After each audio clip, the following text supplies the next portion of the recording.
بھی کر سکتے ہیں، لیکن وہ بات نہیں ہوتی کہ اگر عورت 9 مہینے اپنے رحم میں بچے کو کیری کرے اور پھر بچے کی پیدائش ہو تو اس کے لیے ایک بہت ہی خوشی کی بات ہوتی ہے۔ پہلی بات وہ یہ جو جذبات آ سکتے ہیں اس بچے کے بارے میں، وہ اڈاپشن والے بچے کے بارے میں نہیں آ سکتے۔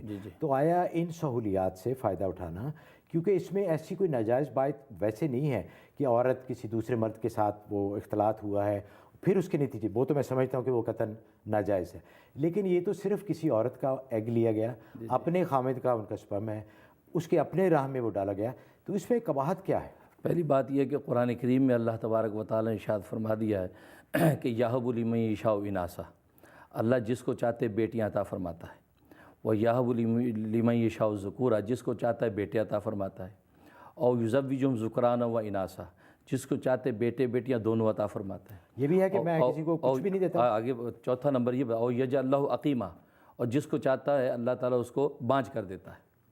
تو اللہ تعالیٰ نے جب اس کو بانجھ کر دیا تو مومن کے ایمان کا حق یہ ہے کہ بس وہ بانجھ ہے تو اب اس کو اس میں کوئی ناجائز طریقہ اختیار کرنے کا حق نہیں ہے۔ اس لیے علماء نے یہ کہا کہ ہاں ایک جائز مقصد ہے اولاد ہونا، تسکین ہے، اس کے لیے کوئی جائز صورت اگر اختیار کر سکتا تو کرے، جیسے کہ میں نے بتایا کہ جائز صورت اگر اختیار کی جا سکتی تو ہے۔ حضرت یہ علاج میں نہیں آتا؟ نہیں، علاج بھی نہیں آتا، اس لیے کہ کسی دوسری عورت کا ایگ آپ استعمال کر رہے ہیں اور اس کے رحم میں رکھ رہے ہیں۔ پہلی تو ٹیکنیکل بات یہ ہے کہ اس کا فائدہ اس عورت کو کچھ نہیں ہے۔ کیوں؟ اس لیے کہ بچہ اسی عورت کا ہوگا جس کا ایگ استعمال کیا گیا ہے، کیونکہ آپ ڈی این اے میچ اس کا کریں تو اس عورت سے میچ ہوگا۔ جیسے کہ ایک مروجہ صورت یہ ہے کہ جو ماڈلز ہوتی ہیں وہ اپنے پیٹ میں بچہ نہیں بناتی اپنا، وہ اپنا ایگ اور اپنے شوہر کا سپرم وہ ٹیوب میں فرٹیلائز کر کے کسی رضاکار عورت جو ہائر کرتی ہیں اس کے رحم کے اندر بچہ بناتے ہیں۔ حضرت وہ تو ٹھیک اب ہے، میں بتاتا ہوں، اب وہ بچہ جو ہے وہ اس رضاکار عورت کا وہ تو کرائے نہیں کی ماں کہلاتا، ہوگی نا، میں یہ بتا رہا تو ہوں، خود اپنی، میں یہ بتا رہا ہوں۔ تو اب یہ بچہ جو ہے انہی کا کہلاتا ہے جن کا ایگ اور سپرم یوز ہوا ہے۔ بالکل اسی طریقے سے وہاں ایگ جس عورت کا یوز ہوا اور آپ کے شوہر کے سپرم کے ساتھ، تو یہ کھلی ناجائز صورتحال ہے۔ آپ جو صورت کہہ رہے ہیں کہ سوئی نہیں ہے، تو ہر زنا ہی حرام نہیں ہے، حرام کی اور بہت سی صورتیں ہیں، تو اس وجہ سے یہ اس کو حرام قرار دیا گیا ہے اور اس کی قطعی اجازت نہیں ہے۔ حضرت بریک پہ جانا ہے، اس سے پہلے مختصراً میں، اب لوگ تو زندگیاں بچانے کے لیے اپنے آرگن ڈونیٹ کر دیتے ہیں، گردے ڈونیٹ کر دیتے ہیں، ہارٹ لوگ کر دیتے ہیں، تو کسی کی زندگی بچ جاتی ہے، تو آیا وہ بھی حرام ہے؟ اس کی اجازت ہے، وہ جو گردے جو ڈونیٹ کرتے ہیں، اعضاء کی وہ ایگ پیمنٹ کاری ڈونیٹ ہے۔ ہوا ہے، نہیں، ڈونیٹ کی بات نہیں، یہاں صورتحال دوسری ہے، کیونکہ یہاں پہ دیکھو بچہ نہ ہونا، بچہ ہونا کوئی واجب نہیں ہے، وہاں اس کی ہلاکت، اگر اس کو گردہ نہ دیا مر جائے گا وہ، یا اس کو بچہ نہیں ہوگا تو مرے گی تو نہیں، لیکن حضرت وہ ایک زندگی کے بہت ایک اہم، تسکین جو کی ایک خاندان کا حصہ ہے، بچہ اس سے محروم ہے۔ ٹھیک ہے، انسان کی چاہت تمنائیں ساری پوری نہیں ہوتی دنیا میں، انبیاء کرام کی بیویاں جو ہے وہ بانجھ رہی ہیں۔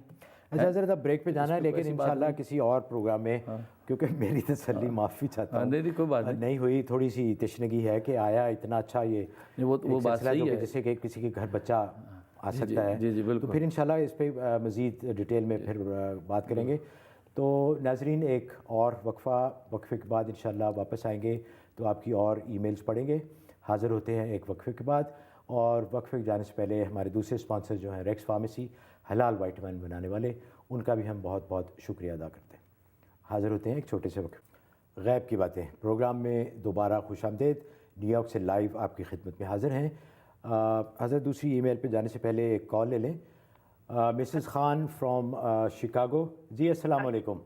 وعلیکم السلام، دونوں حضرات کو السلام علیکم۔ وعلیکم السلام، جی مولانا صاحب، میرا سوال یہ ہے کہ میری بچی ہے 25 سال کی، اس کے کڈنی فیل ہو گئے ہیں، اور اس کے لیے میں آپ سے دعا گو ہوں کہ آپ پلیز دعا کریے کہ اس کو زندہ صحت مند انسان کی کڈنی مل جائے تاکہ ٹرانسپلانٹ ہو جائے اور باقی زندگی اس کی اچھی گزرے، اور آپ خاص وظیفہ مجھے اس کے لیے بتا دیجیے پلیز۔ آمین۔ جی حضرت، اس سے پہلے کہ آپ اس کا جواب دیں، اور بھی ای میلز ہیں، میں اس موقع سے فائدہ اٹھانا چاہتا ہوں، انہوں نے بھی اسی وہ انتظار کر رہے ہیں کڈنی ڈونرز کے لیے، تو اگر کوئی ایسا وظیفہ ہے جو سب کے لیے جی جس سے وہ استفادہ اس کے لیے سورۃ بنی اسرائیل کی آیت نمبر 80، قل ربی ادخلنی مدخل صدق واخرجنی مخرج صدق واجعل لی من لدنک سلطانا نصیرا، یہ آیت 80 مرتبہ عشاء کے بعد پڑھنی ہے، اول آخر 11 دفعہ درود شریف، تو انشاءاللہ 80 دن آپ پڑھیں، اللہ تبارک و تعالی خزانہ غیب سے کفایت فرمائیں گے۔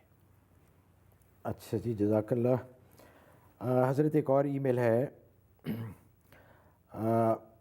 عامر چودھری صاحب کی، وہ فرماتے ہیں کہ مسلمان کے لیے چرچ کی مرمت وغیرہ کا کام ایز اے کانٹریکٹر کہ وہاں وہ پینٹ شینٹ یا اس کی چھت کے لیے کچھ کام کرتے ہیں، تو آیا جائز ہے چرچ میں ایک مسلمان کا کام کرنا؟ جی ہاں، فقہ اسلام نے اس کی اجازت دی ہے، چنانچہ در مختار میں اور رد المختار میں اور حکیم الامت تھانوی رحمۃ اللہ علیہ نے امداد الفتاوی میں تو اجازت تعمیر و کنیست ہند کی جی کے حوالے سے اجازت دی ہے، تو چرچ کی تعمیراتی کام کر سکتا ہے۔ اچھا سر، ایک اور ای میل ہے، انجم صاحب ہیں یہ صاحبہ، کہ وہ فرما رہے ہیں کہ گھر میں ان کی روشنیاں بہت پھوٹتی ہیں، اور لکھا ہے کہ درود شریف بہت پڑھا جاتا ہے گھر میں، تو اس کے بارے میں آپ کا کیا خیال ہے اور اس کی کیا وجہ ہے؟ بس ظاہر درود شریف پڑھا جاتا ہے، صلاۃ و سلام کا نور ہے، اس لیے کہ درود شریف کی تو وہ عبادت ہے کہ یہ رد نہیں ہوتی۔ ہر عبادت رد ہو سکتی ہے، آپ کی قرآن کی تلاوت رد ہو سکتی ہے، نوافل رد ہو سکتے ہیں، لیکن صلاۃ و سلام کی ایسی عبادت ہے کہ یہ رد نہیں ہوتی، کیونکہ خود قرآن کریم میں اللہ فرما رہے ہیں ان اللہ و ملائکتہ یصلون علی النبی، کیونکہ یہ عبادت اللہ خود بھی کرتے ہیں، ملائکہ کرتے ہیں۔ تو یا ایھا الذین آمنوا صلوا علیہ وسلموا تسلیما، اے ایمان والو تم بھی صلاۃ و سلام پڑھو۔ تو اللہ تعالیٰ جس کا خود حکم دیں اور خود بھی وہ عبادت کریں تو وہ رد نہیں ہوتی، یہ صلاۃ و سلام کا نور ہے جو اللہ ان پر کبھی ظاہر کر دیتے ہیں۔ تو ناظرین، آپ سے خاص درخواست ہے کہ درود شریف کا خاص اہتمام کریں، اس کی بہت ہی زیادہ برکات ہیں، اٹھتے بیٹھتے جب بھی وقت ملے تو حضور صلی اللہ علیہ وسلم پہ درود بھیجیں، جیسے کہ حضرت نے فرمایا کہ اللہ نے خود حضور صلی اللہ علیہ وسلم، تو اس سے زیادہ اور کیا بات ہو سکتی ہے۔ حضرت ایک اور ای میل ہے، انہوں نے کہا کہ ان کا نام نہ لیں، ان کے خامد اور بچے بہت بیمار رہتے ہیں، اور ان کے 2 بچے ہیں جن کی ایک کی 28 سال عمر ہے، ایک کی 30 سال عمر ہے، شادی نہیں ہوتی، رشتے آتے ہیں لیکن کوئی نہ کوئی رکاوٹ حائل ہو جاتی ہے، نمازی ہیں، تلاوت کرتی ہیں، اور یہ کہہ رہی ہیں کہ اس کا کچھ حل بتائیں کہ وہ بغیر کسی وجہ کے اپیرنٹلی کسی ظاہری وجہ کے وہ رشتے جو ہے نا ان کے وہ کینسل ہو جاتے ہیں۔ جی، انہیں چاہیے کہ یا لطیفو، اللہ کا یہ نام ہے یا لطیفو، عشاء کے بعد 1111 دفعہ پڑھیں اور اول آخر 11 دفعہ درود شریف، تو یہ پڑھ کے دعا کریں، 90 دن یہ عمل کریں، انشاءاللہ خزانہ غیب سے مدد ہوگی۔ اچھا سر، اور بھی بہت ساری ای میلز ہیں اسی بارے میں کہ لوگوں کو بچوں کی شادیوں کا پرابلم ہے، تو ان کے لیے بھی آپ یہی فرمائیں گے کہ یہی یا لطیف ہو؟ جی یا لطیف پڑھ سکتے ہیں جی۔ اچھا، ماشاءاللہ۔ سلمان صاحب ہیں جی بفلو سے کال ٹیلی فون پہ۔ جی سلمان صاحب، السلام علیکم۔ ہیلو جی، السلام علیکم، میں آپ کو سلام کرتا ہوں حضرت صاحب کو۔ جی میرا مسئلہ ہے کہ میرے 2 بھائی ہیں پاکستان سے، ان کا امیگریشن کا ہو رہا ہے، تو ان کا پچھلے 4-5 سے ہوتا ہمیشہ کچھ نہ کوئی پرابلم آ جاتا ہے اس میں، اور میرا دوسرا یہ سوال ہے کہ گھر کے فائنینشیل حالات اتنے اچھے نہیں ہیں اور بہن کی شادی آ رہی ہے آگے، تو آپ اس کے لیے اگر کچھ پڑھنے کے لیے بتا دیں۔ اور میرا تیسرا سوال ایک یہ ہے، بڑا ہٹ کے سوال ہے کہ آپ نے آج کل کچھ شو چل رہے ہیں ہانٹڈ شو، جیسے بھوت کہیں ہیں گھر میں اور پھر گھر جا کے چیک کرتے ہیں، کیا یہ اسلام میں جائز ہے؟ کیا ایسی چیزوں کو ہم تنگ کریں؟ بس میرے یہ 3 سوال ہیں، تھینک یو۔ پہلے 2 سوالوں کے لیے آپ وظیفہ نوٹ کر لیں، سورۃ یاسین یہ 7 مبین کے ساتھ آپ نے تلاوت کرنی ہے، کیونکہ سورۃ یاسین میں 7 مبین ہیں، پہلے مبین پہ آپ سٹاپ کریں گے، پھر شروع سے سورۃ یاسین شروع کر کے دوسرے مبین پہ سٹاپ کریں گے، وقف کریں گے، پھر شروع کریں گے پیچھے، اس طریقے سے 7 مبین کے ساتھ سورۃ یاسین پڑھ کے دعا کرتے رہیں، انشاءاللہ آپ کے بھائیوں کی امیگریشن کا مسئلہ بھی حل ہوگا اور آپ کی معاشی حالت بھی بہتر ہو جائے گی۔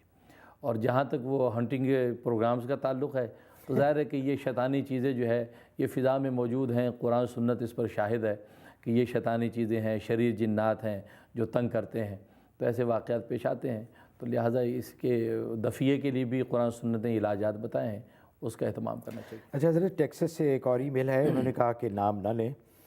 ناظرین ہماری، اگر آپ چاہتے ہیں کہ آپ کا ذکر نہ ہو اور آپ کا نام نہ لیے جائے تو کائنڈلی ای میل میں اس کا ذکر کر دیں، ہم پوری کوشش کریں گے کہ ای میل کے ذریعے ہی آپ کو اس کا جواب دیں، کیونکہ آپ کی پرائیویسی ہمارے لیے بہت عزیز ہے۔ تو یہ فرماتے ہیں کہ بچے بڑے نافرمان ہیں اور ہر بات کا پٹاخ سے جواب دیتے ہیں۔ یہ اور بھی بہت ساری ای میلز ہیں جن میں لوگوں نے یہ شکایت کی ویسٹرن ورلڈ کا بہت بڑا اس وقت یہ سانحہ ہے، اور تو دوسرے ملکوں میں بھی پہنچ گیا کہ بچے نافرمانی کرتے ہیں، تو اس کے لیے اور اس کے لیے سورۃ شعراء عین کے ساتھ جو شعراء ہے، تو سورۃ شعراء جو ہے اگر لکھ کر وہ ان کے گلے میں ڈال دی جائے بچوں کے، دی بیسٹ، اور اگر لکھ کے ڈالنا ممکن نہ ہو تو پھر یہ کہ اس کو تلاوت کر کے، حضرت جو نافرمان ہے وہ تو نہیں ڈالنے دیں گے گلے میں، تو اس لیے ہوتا سم ٹائم بچے مان بھی جاتے ہیں کہ ٹھیک ہے ہولی ورڈ ہیں پہن لیتے ہیں، اچھا، لیکن اگر پہن لے تو بیسٹ ہے، لیکن نہیں تو پھر یہ تلاوت کر کے پانی پہ یا کسی میٹھی چیز پہ دم کر کے بچوں کو کھلاتے رہیں، تو یہ 80 دن کرنا ہے یہ عمل، انشاءاللہ بچے فرما بردار ہو جائیں گے. بہت مجرب عمل ہے یہ. اچھا جی، ایک اور ای میل ہے عزیز سائر صاحب کی. وہ کہہ رہے ہیں کہ ہم زمین بیچنا چاہتے ہیں، زمین بکتی نہیں، لوگ کہتے ہیں کہ نظر لگی ہوئی ہے، کوئی وظیفہ بتائیں. تو حضرت اس سلسلے میں یہ کہ نظر کے لیے ایک جنرل بھی بتا دیں، کیونکہ اور بھی بہت ساری ای میلز ہیں جو نظر کے بارے میں لوگوں نے دریافت. نظر اگر لگ جائے کسی چیز پہ، کیونکہ نظر کا تو یہ ہے کہ وہ جاندار بے جان کسی چیز پہ لگ سکتی ہے، آپ کی گاڑی پہ بھی لگ سکتی ہے، ٹیلی فون پہ لگ سکتی ہے، پنکھے پہ لگ سکتی ہے، انسان پہ لگ سکتی ہے. تو اس کے لیے کہ ایک مرتبہ سورہ فاتحہ اور ایک مرتبہ آیت الکرسی اور 7 مرتبہ سورۃ ہمزہ، ویل لکل ہمزہ، تو یہ دم کر کے اس کے دم کر دیا جائے پڑھ کے، تو انشاءاللہ وہ نظر کا اثر دور ہو جاتا ہے.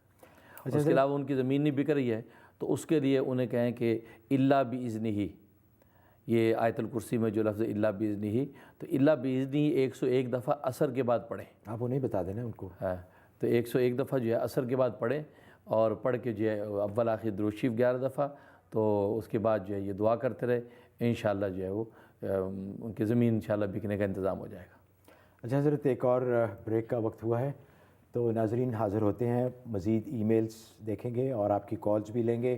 آپ کالز کرتے رہیے، نمبر آپ کو نظر آ رہا ہوگا. حاضر ہوتے ہیں ایک چھوٹے سے وقت. غیب کی باتیں live from New York program میں دوبارہ خوش آمدید. حضرت، بریک پہ جانے سے پہلے ہم نے ای میلز کا سلسلہ شروع کیا تھا، اس سے پہلے ایک کال لے لیں. امین چودھری صاحب ہیں لانگ آئلینڈ سے. جی امین صاحب، السلام علیکم. وعلیکم السلام. محمود صاحب، میں نے دوسرے پروگرام میں عرض کیا تھا کہ پروگرام کا ٹائم بڑھا لیں، کیونکہ پچھلے پروگرام میں 45 منٹ کوشش کرنے کے باوجود کال نہیں مل سکی، اتنا رش تھا. تو ابھی سوال میں مختصر ہی کروں گا کیونکہ ٹائم تھوڑا ہے نا. جی پلیز. تو 2 سوال ہیں حضرت صاحب سے، کہ ایک تو یہ کہ جب بندے سنا ہے کہ بندے کی زندگی میں اس کی عمر اور رزق ہر چیز جو ہے وہ متعین ہو چکا ہے اللہ تعالیٰ کی طرف سے، کہ کس وقت پیدا ہونا، کس وقت مرنا، کتنا رزق ملنا، کس ٹائم پہ ملنا، ہر چیز متعین ہے. پھر اس کے پھر اس کی کہ جب فرض کرے میں ہوں، کاروبار نہیں